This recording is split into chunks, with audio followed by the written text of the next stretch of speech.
Dear viewers, বিভিন্ন সিমের প্রয়োজনীয় যে কোডগুলো সেগুলো কিন্তু আমাদের বিভিন্ন সময় প্রয়োজন হয়। তো আজকে আমরা এরকম বিভিন্ন সিমের যে প্রয়োজনীয় কোড, অর্থাৎ আজকের এই ভিডিও যদি আপনি সংরক্ষণ করে রাখেন, তাহলে আপনি সব ধরনের কোডের কোনটার কী কাজ ইন ডিটেলস আপনি জানতে পারবেন। তা চলুন তাহলে ভিডিওটা শুরু করা যাক। গ্রামীণ ফোনে দেখেন ব্যালেন্স চেক করার কোড এখানে দেওয়া আছে।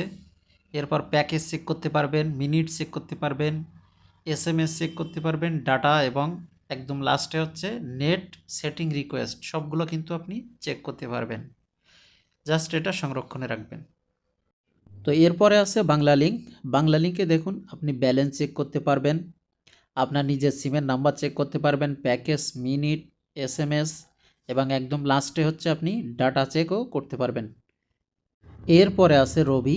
রবিতে দেখেন আপনি প্রথমেই ব্যালেন্স চেক করতে পারবেন, এরপর আপনার নিজের নাম্বার আপনি চেক করতে পারবেন, বিভিন্ন রকম প্যাকেজ, মিনিট, এসএমএস এটা আপনি চেক করতে পারবেন এবং আপনি চাইলে আপনার ডাটা প্যাকেজও কিন্তু আপনি চেক করতে পারবেন এই কোডগুলো ডায়াল করে। ভিউয়ার্স, এখন আমাদের সামনে আছে এয়ারটেল। তো এয়ারটেলে আপনি প্রথমে ব্যালেন্স, এরপর আপনার প্যাকেজ, মিনিট, এসএমএস সহ আরও ইন ডিটেল সব কিছু কিন্তু আপনি এখন এই কোডগুলো দিয়ে চেক করতে পারবেন। ভিউয়ার্স, একদম লাস্টে আছে টেলিটক। তো টেলিটকে আপনি দেখেন আপনার নিজের ব্যালেন্স চেক করতে পারবেন, এরপরে আপনি আপনার নিজের নাম্বার কিন্তু চেক দিতে পারবেন, মিনিট চেক দিতে পারবেন, এসএমএস, এমএমএস এবং একদম শেষে আছে ডাটা প্যাকেজ। সব ভিডিওটা খুবই গুরুত্বপূর্ণ, অবশ্যই শেয়ার করে আপনার টাইমলাইনে রেখে দেবেন।